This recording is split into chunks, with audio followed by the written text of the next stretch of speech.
Rapaze, professora Bruna Oliveira de História, e o nosso tema de agora é o tripé, trabalho escravo, monocultura de exportação e latifúndio. Tripé, né? A gente fala muito de interdisciplinaridade. O que significa isso? Que todas as matérias se dialogam. Tá aqui, ó, tripé, 3, pá, matemática. Você manja de matemática, Bruna? Não manjo nada, mas tá aqui. Eu queria fazer essa brincadeirinha com vocês. Bom, quando nós falamos aqui de pessoas, de africanos que foram escravizados no Brasil, é importante primeiro que a gente diga para onde é que esses africanos foram, afinal de contas. Eles foram para as casas grandes, né? Ou seja, cada escravo foi mandado para um determinado engenho, que nós chamávamos assim, a casa grande fica no fundo do engenho. O que é o engenho? É o lugar em que se trabalha, que se tira o açúcar e tudo mais. Se refina o açúcar aqui? Não, mas isso é tema para uma outra hora e a gente conversa. Mas enfim, bom, dentre as atrocidades que significa ser escravo no Brasil, nós estamos falando de um país que era escravocrata e havia uma monocultura. O que é monocultura? Mono, né? Vamos aqui agora, português, aí professores de português, estamos juntos. Mono, né? Cultura, nós sabemos já, enfim, o que significa. Não que monocultura nesse momento aqui seja a questão de cultura e tudo mais. Nós estamos falando de a plantação de uma única coisa, tá? Nesse primeiro momento aqui da monocultura do Brasil, nós estamos falando da plantação de cana-de-açúcar, tá bom? Que foi trazida aí em 1534, que a gente vai aprofundar também, já tem no nosso hall de aulas que vocês podem consultar a qualquer momento.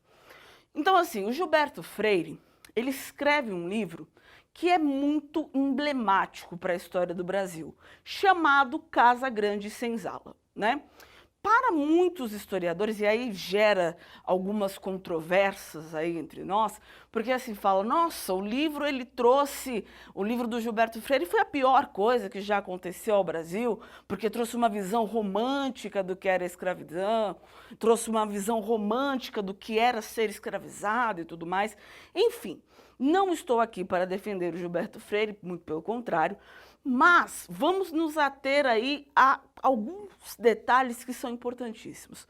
Primeiro, o Gilberto Freire, ele teve a sua obra contemplada lá fora e foi muito importante, por exemplo, porque é um dos primeiros livros em que se trata sobre a monocultura.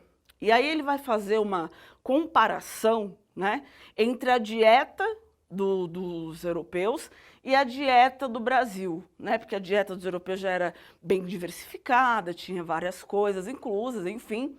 O Brasil, como só plantava uma única coisa, que era, nesse caso aqui, a cana-de-açúcar, tinha um solo muito, digamos assim, judiado, e mais do que ter um solo judiado, a gente tinha uma dieta muito pobre, né? E aí, essa primeira questão que é importantíssima, que o Gilberto Freire ele vai dizer, olha, estamos aqui num país, gente, que é de monocultura. Então as pessoas aqui, elas vivem menos e tudo mais, são mais raquíticas, enfim, pelo fato de se tratar de uma monocultura, certo? Então assim, o Gilberto Freire, quando vai escrever sobre a escravidão, ele peca muito, mas vamos lembrar, é um homem de seu tempo, que, mais do que ser um homem de seu tempo, ele simplesmente vendeu a imagem que ele viu, né? Que ele viveu.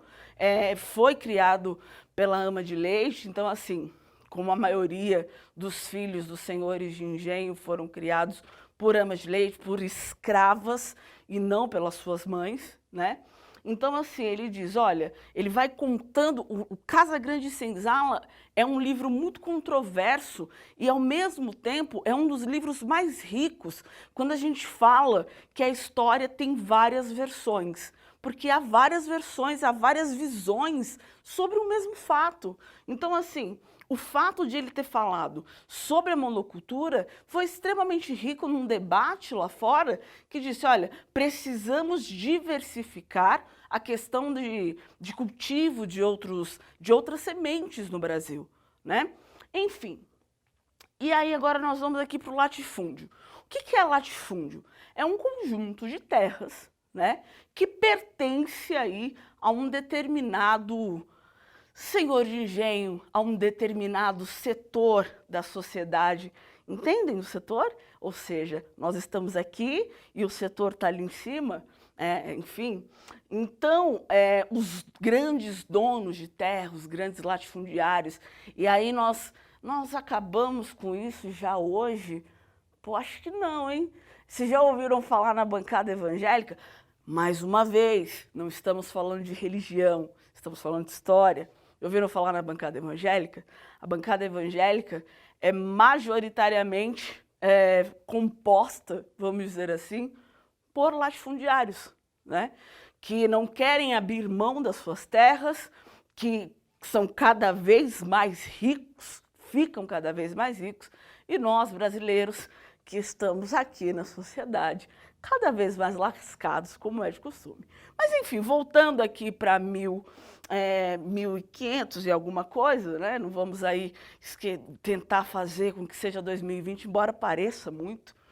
É importante que nós ressaltemos também que a exportação das riquezas naturais do Brasil foi um absurdo. Vocês já ouviram falar em pau-brasil?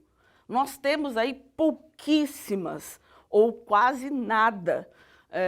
Nossa, realmente, acho que eu particularmente nunca vi um pau-brasil, sabe? Mas nós tínhamos essa planta, essa árvore aqui em abundância, né? E durante todo esse processo de abundância das riquezas naturais que havia aqui no Brasil, Portugal, que era a nossa metrópole, no caso nós éramos a colônia de Portugal, pegou, foi pegando, foi vendendo a preço de banana, porque por causa da tintura avermelhada que o pau-brasil ia soltando, eles conseguiam aí pintar tecidos e etc e tal. Então, assim, o que Portugal e o que Portugal, os colonizadores, o que eles fizeram?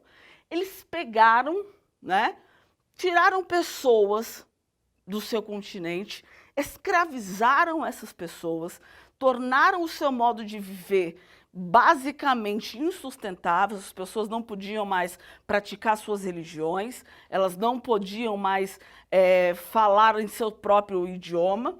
E aí nós transferimos isso tudo e transformamos o trabalho. Primeiro, nós transformamos a escravidão em um trabalho.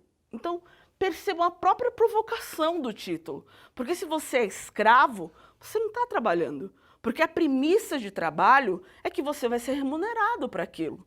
E a premissa de escravidão é ao contrário disso, que você vai ter tudo tirado de você, você vai receber o mínimo para sobreviver e continuar atendendo aos interesses dos latifundiários, ou seja, aos interesses das camadas mais altas da sociedade. Parece que eu estou falando de agora, mas não, é 1500. E qual é a dica que eu quero dar para vocês? Pessoal, é justamente isso que a gente precisa fazer. Percebam que há muitas semelhanças, e essas semelhanças, de tudo que eu estou falando para vocês aqui, elas estão presentes na nossa sociedade. Então, quando a gente fala que estudar história é estudar o passado, a gente está completamente equivocado. Quando estudar história é revisitar, é ver o que está errado no presente, visitar o passado e ver onde tudo isso começou, por que tudo isso começou, a durabilidade que tudo isso teve e como isso foi negativo, né? Enfim.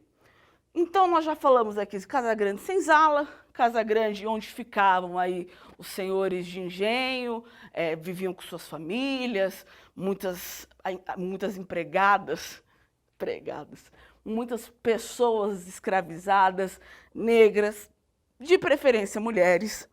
E aí, é importante, e é uma informação adicional, que eu gostaria de deixar para vocês, que vocês vão me ouvir falando muito sobre naturalização da violência. O estupro era uma coisa que era regra, né? O senhor de engenho, ele se sente dono, mesmo porque nós vendemos pessoas, então nós estamos falando que ela é uma propriedade de alguém. Então o estupro acontecia como quase uma regra, né? E aí, ao invés de as mulheres se colocarem e falarem com seus maridos, né, se posicionarem de uma outra forma, elas inferiam castigos físicos às mulheres que se deitavam com seus maridos. Como se as mulheres que se deitavam com seus maridos tivessem a opção de falar, olha, não quero, não é isso que eu quero para mim, né? Muito pelo contrário, não havia opção, não havia escolha. Então aqui, vamos pensar primeiro, mais uma vez, não é trabalho escravo, é escravidão, trabalho não, porque as pessoas não estão recebendo para isso. Nós estamos falando de pessoas, de mulheres negras que foram estupradas, nós estamos falando de grandes latifundiários que continuam achando que vivem no mesmo período e tratando o Brasil como se fosse uma coisa sua, né? Ou seja, quem está na parte alta da sociedade realmente pensa que o Brasil ele é composto não de diversidade, como a gente vê, ele é composto a partir do seu único ponto de vista. E não é assim que a coisa funciona. Bom, nós conhecemos um pouco das raízes da escravidão no Brasil, falamos um pouco do que é monocultura, do que é latifúndio, do que foi a exportação, né, que Portugal fez de maneira desmedida do pau-brasil, o que era a Casa Grande Senzala, sobre o escritor Gilberto Freire. Eu aconselho que, como sempre, que vocês tirem uma foto da lousa, tá? Para que vocês possam estudar. Enfim, é isso. Qualquer coisa, tamo junto, é nóis e até a próxima.